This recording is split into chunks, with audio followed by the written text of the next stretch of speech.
प्रिय विद्यार्थियों, उत्तर प्रदेश माध्यमिक शिक्षा परिषद प्रयागराज के कक्षा 10 के हिंदी विषय के अंतर्गत संस्कृत परिचायिका खंड के अंतर्गत आइए पढ़ते हैं जीवन सूत्राणि शीर्षक पाठ को। परीक्षा की दृष्टि से यह पाठ अति महत्वपूर्ण है। जिन विद्यार्थियों ने कक्षा 9 में और 10 में संस्कृत पढ़ा है, लगभग इसका आधा अंश वह 9 के संस्कृत में पढ़ चुके हैं। लेकिन जिन विद्यार्थियों ने संस्कृत विषय नहीं पढ़ा है 9 में, तो 9वीं कक्षा में संस्कृत न पढ़ने के कारण उनके लिए थोड़ा कठिन लगता है, फिर भी बड़ा रोचक प्रसंग है। तो आज इसी को हम पढ़ेंगे। पढ़ने से पहले आपसे निवेदन है कि वीडियो को अधिक से अधिक विद्यार्थियों में शेयर कीजिए। वीडियो पसंद आने पर लाइक करें और नए विद्यार्थी चैनल को सब्सक्राइब करेंगे तथा अपने सुझाव कमेंट के माध्यम से ज़रूर बताइए। आइए पढ़ें आज के पाठ को। जीवन सूत्राणि, जीवन सूत्र यानी जीवन के सूत्र। यहाँ पे तत्पुरुष समास का पद है। किंसुविद गुरुतरम भूमेः किंसुविद उच्चतरम चखात किंसुविद शीघ्रतरम वातात किंसुविद बहुतरम तृणात्।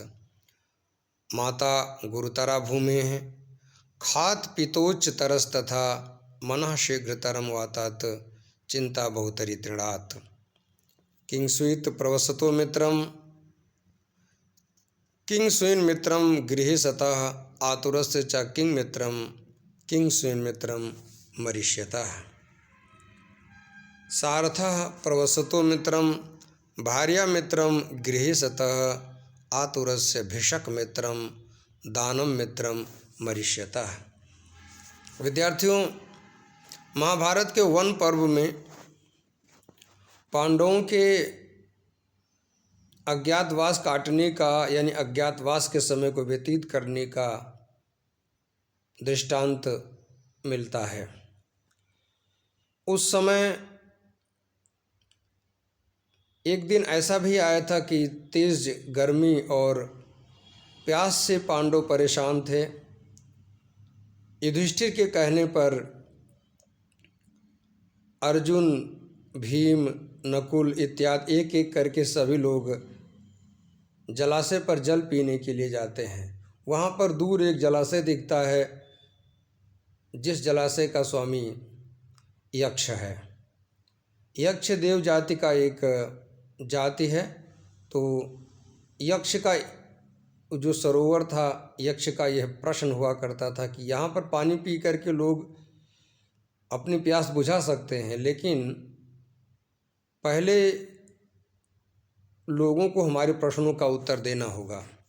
तो क्योंकि ये लोग अधिक प्यासे थे, पहले अर्जुन, फिर भीम, फिर नकुल, फिर सहदेव, एक एक करके सभी लोग यक्ष के प्रश्नों का उत्तर दिए बिना उस जलाशय का जल पीते हैं और मृत्यु को प्राप्त हो जाते हैं। तत्पश्चात भाइयों को विलंब के बाद भी ना आता हुआ देख करके युधिष्ठिर वहाँ पहुँचते हैं और उस दुर्दशा को देख करके, भाइयों को मृत देख करके वो वहाँ की उस वातावरण से आश्चर्य में पड़ते हैं और पूछते हैं कि ऐसा किसने किया है? यदि किसी व्यक्ति ने इन्हें मारा है तो हमारे सामने प्रकट हो, हमसे भी युद्ध करे, हमें भी मार दे। फिलहाल निश्चित रूप में यह बात तो थी नहीं। यक्ष प्रकट होते हैं और वो कहते हैं कि ये बिना हमारी अनुमति के इस जलाशय का जल ग्रहण किए हैं, इस वजह से इनकी यह दशा हुई है।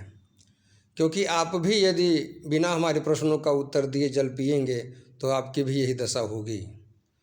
तो क्योंकि युधिष्ठिर को धैर्यवान और पांडवों में सर्वश्रेष्ठ बताया गया है और वो थे भी, तो युधिष्ठिर ने यक्ष के सभी प्रश्नों के उत्तर दिए हैं। अच्छा, इससे हमें क्या मिला? यक्ष और युधिष्ठिर के इस संवाद से विद्यार्थियों को या अन्य भारतीयों को या अन्य मानव जाति को क्या मिलता है? तो इसका उत्तर हम केवल ये कह सकते हैं विभिन्न परिस्थितियों से लड़ने की शक्ति मिलती है और अनेक संस्कार भी प्राप्त होते हैं। तो इसलिए अति महत्वपूर्ण है, आपके पाठ्यक्रम में आज इसी का अध्ययन किया जाएगा। आइए शब्दार्थ देखते हैं। बिना इतना बताए आपको अनुवाद समझने में दिक्कत होती, इसलिए कहानी को हमने संक्षेप में रखा है। आइए शब्दार्थ देखते हैं। किंग-सुइत क्या है? गुरुतरम बढ़कर यानी कि महान, भूमि भूमि से यानी पृथ्वी से। किम-सुइत क्या है? उच्चतरम ऊंचा अर्थात अधिक ऊंचा। च और खात, च यानी कि और, खात यानी आकाश से। खम शब्द का पंचमी एक वचन का पद है खात, आकाश से। किंग-सुइत क्या है? शीघ्रतरम अधिक तेज चलने वाला, वातात वायु से। किंग-सुइत क्या है? बहुतरम अधिक हल्का बनाने वाला, तृणात तिनके से भी। ये तो था यक्ष का प्रश्न। अब इसका उत्तर युधिष्ठिर के शब्दों से आप देखेंगे दूसरे वाले पद्यांश में। माता यानी कि माता का अर्थ माता ही होगा। गुरुतरा महान है, भूमि पृथ्वी से, भूमि से या धरती से, जो भी आप कहना चाहें। खात आकाश से, पिता यानी कि पिता। उच्च तरह ऊंचा है, तथा उसी प्रकार। मनः मन शीघ्रतरम अधिक तेज चलने वाला है, वातात वायु से। चिंता और चिंता बहुतरी अधिक हल्का बनाने वाली है, तृणात तिनके से। किंग-सुइत क्या है? प्रवसतः परदेश में रहने वाले का, मित्रम मित्र। या हम ऐसा भी अर्थ ले सकते हैं, किंग-सुइत कौन है यानी कौन होता है। किम-सुइत क्या है यानी कि कौन है? मित्रम मित्र, गृहीसतः घर में रहने वाले का। आतुरस से रोगी का, च और किम कौन, मित्रम मित्र होता है। किम-सुइत कौन होता है? मित्रम मित्र, मरिष्यतः मरने वाले का। ये तो था यक्ष का प्रश्न। फिर उत्तर आएगा चौथे पद्यांश में युधिष्ठिर का। सार्थः साथ में रहने वाला, धन। प्रवसतः परदेश में रहने वाले का, मित्रम मित्र होता है। भार्या भार्या यानी पत्नी, मित्रम मित्र होती है, गृहीसतः घर में रहने वाली का। आतुरस से रोगी का, भिषक चिकित्सक यानी कि वैद्य, मित्रम मित्र होता है। दानम मित्रम दान मित्र होता है, मरिष्यतः मरने वाले का। आइए कुछ व्याकरण के तत्व देखते हैं। किम धन सुइत से बना है किंग-सुइत, जस्त संधि की गई है।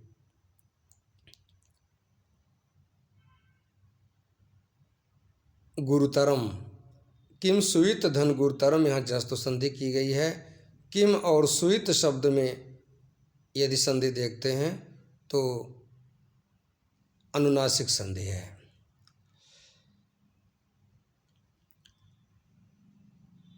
अनुनासिक, हाँ, यहाँ पे किम धन सुइत,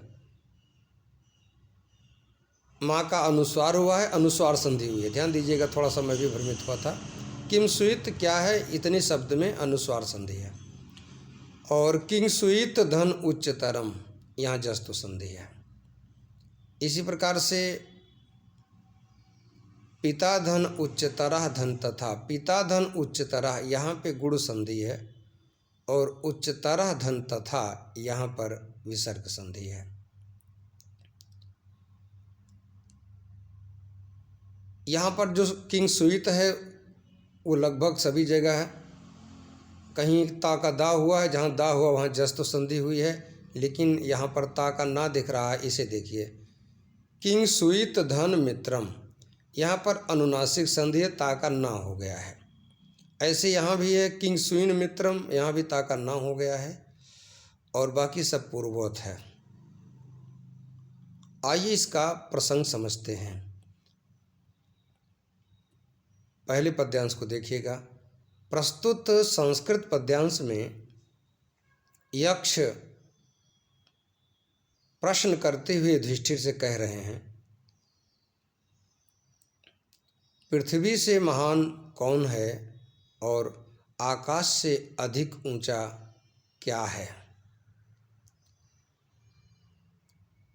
वायु से अधिक तेज चलने वाला क्या है और तिनके से अधिक हल्का बनाने वाली क्या है?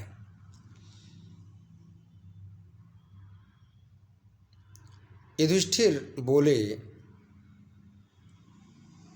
इतना लिखना पड़ेगा आपको तभी इसका भाव स्पष्ट हो पाएगा।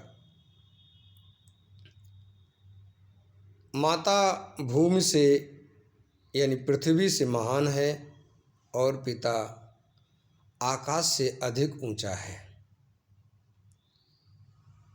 वायु से अधिक तेज चलने वाला मन होता है और तिनके से भी अधिक हल्का बनाने वाली चिंता होती है। आइए तीसरे और चौथे का प्रसंग समझते हैं। प्रस्तुत अवतरण में यक्ष प्रश्न करते हुए युधिष्ठिर से कहते हैं,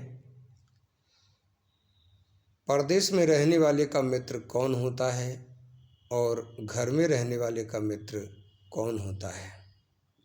रोगी का मित्र कौन होता है और मरने वाले का मित्र कौन होता है? युधिष्ठिर